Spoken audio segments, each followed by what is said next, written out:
Ted Cruz was giving a campaign speech to Republicans in New Hampshire when a small voice responded from the audience. The Obama-Clinton foreign policy of leading from behind. The whole world's on fire. The world is on fire. Yes, your world is on fire. But you know what? Your mommy's here, and everyone's here to make sure that the world you grow up in is even better.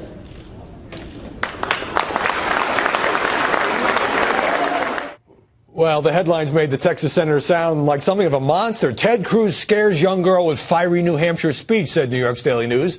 Ted Cruz's new campaign strategy, scare tiny children, said New York Magazine. Small problem. Michelle Trant, the 3-year-old's mother, said her daughter wasn't frightened at all, but that the press wouldn't listen. She looked at him as he was a hero, that he was going to put the world that was burning out. He was going to be the firefighter. And never even once did they ask me or my daughter what really happened. And when I did say stuff to the reporters that were there, they did not fill in the last part that I had told them, which was she thought he was a firefighter. Joining us now to scrutinize the coverage, Sharyl Attkisson, the former CBS reporter and author of the best-selling book Stonewalled. Amy Holmes, who anchors the Hot List at The Blaze. And Kirsten Powers, columnist for USA Today and a Fox News contributor. So the Houston Chronicle breaking the story this morning that Ted Cruz will get into the presidential race tomorrow, which makes me ask you, why did the media ignore this rather inconvenient fact that this 3-year-old girl's mom said she was fine? I would go so far as to say it was inappropriate if news reporters presumed to know how the child felt without talking to the child or the mother about it. I think that was inappropriate. But you got to understand that Ted Cruz, of course, is not liked by Democrats. He's not liked by half the Republican Party. He's seen as a big threat. There wouldn't be so much attention paid to him if his opponents didn't think he was some sort of serious political threat to their interests. Is the undertone here, Amy, that some journalists think that Ted Cruz himself is kind of scary? I think so, and thank goodness we have the video so we could see for ourselves that it was actually a really charming moment between Ted Cruz and that little girl. But I think the real key here is what the mother said, that none of the reporters spoke to her.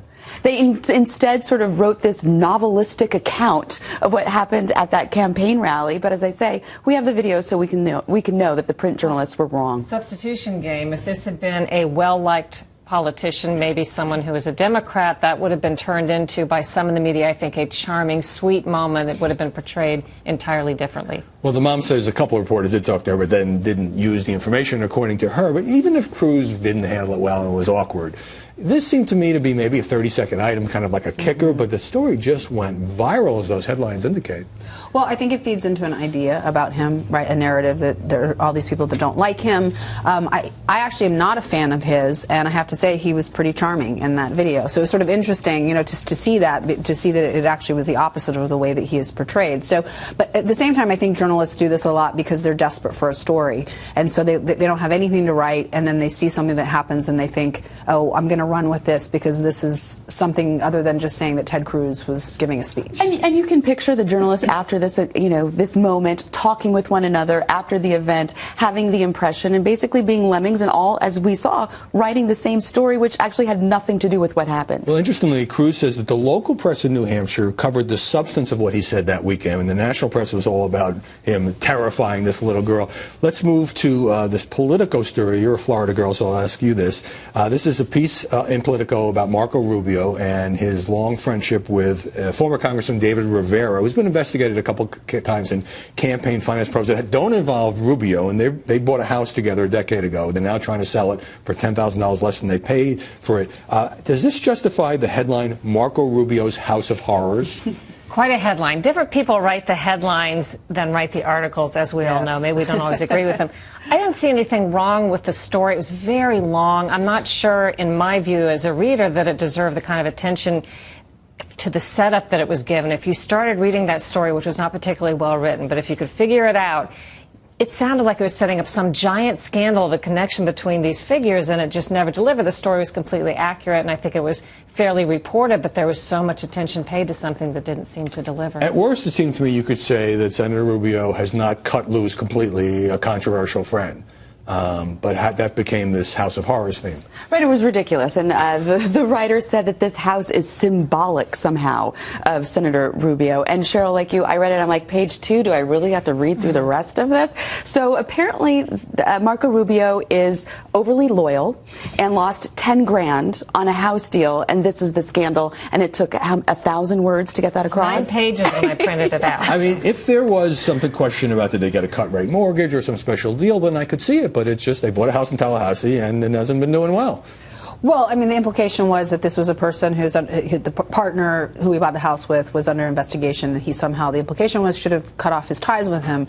But I don't know that makes a story, and I don't think that people have to cut off ties with friends who are under investigation. Let's talk about Democrats and Republicans who have gotten cut rate deals from mortgage companies. Let's talk about candidates who have associated with people who've made racist statements, people who are convicted terrorists, people who are convicted of bank fraud and Wall Street scandals. So what's so unusual? And this seemed much less than the accepted relationships of others. And in the piece, the reporter said, we spoke to a dozen people, and all they could get was a reference to Shakespeare. Like, are you kidding me? There's always that intimidation paragraph, like we interviewed 400 people, so don't try to match it. All right, speaking of what is a story, what is not a story, also in Politico was a piece about Jeb Bush's wife, Columba, and her father, Jeb's father-in-law. She has always said that he abandoned the family. They were divorced when she was, I believe, 10 years old. This story interviewed relatives on the father's side who said, no, Columba ran off with Jeb. And my question to you is this an important story, an interesting story, or a non-story? I don't think it's an important story, and I actually thought it was a little outside the bounds of what journalists should be doing. You shouldn't.